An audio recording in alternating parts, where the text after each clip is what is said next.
Lancée le 17 octobre 2025 à Ndali, la campagne de commercialisation du coton se déroule bien dans le département de la Liborie, notamment à Kandi.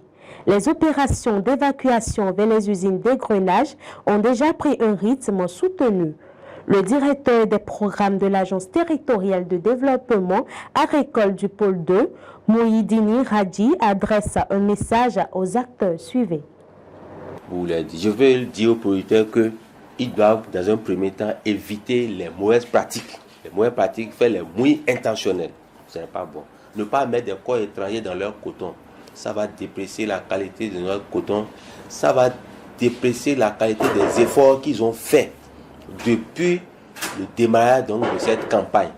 Donc, s'ils ne font pas ces efforts, s'ils ne prennent pas ça en compte, ils risquent de faire des efforts et ça ne va pas être couronné de succès. Donc je demande vraiment à ce qu'ils puissent respecter la récolte échelonnée pour qu'ils puissent vite récolter, comme les ressources sont déjà venues pour pouvoir faire la récolte, qu'ils le fassent. C'est ça qui va nous permettre donc de pouvoir.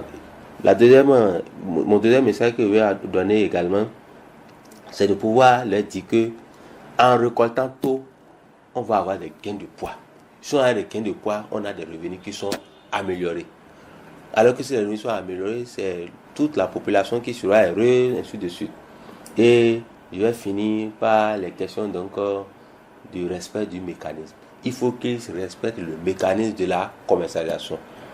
Qui doit charger son coton, le chauffeur qui doit venir, il faut qu'il soit identifié et qu'il puisse suivre le mécanisme qu'on a dit. Il doit passer par le com, on doit vérifier ces documents. Il ne faut pas qu'ils aillent chercher quelqu'un qu'on ne connaît pas pour charger son coton. Et après, ça devient difficile. Les gens ont tendance même à disparaître à leur coton. On ne sait pas qui a chargé ton coton, c'est difficile.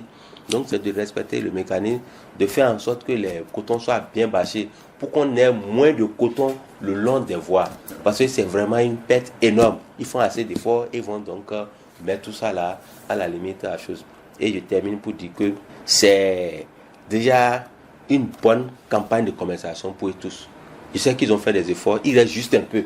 Le peu là, c'est de sécuriser le coton qui a été produit pour qu'on puisse avoir à la limite 0 coton mouillé, 0 coton incendié et 0 coton qui soit donc dans les deuxièmes choix. Nous voulons que tout le coton qui va sortir de notre département de la Liborie et même pourquoi pas au niveau national soit de premier choix.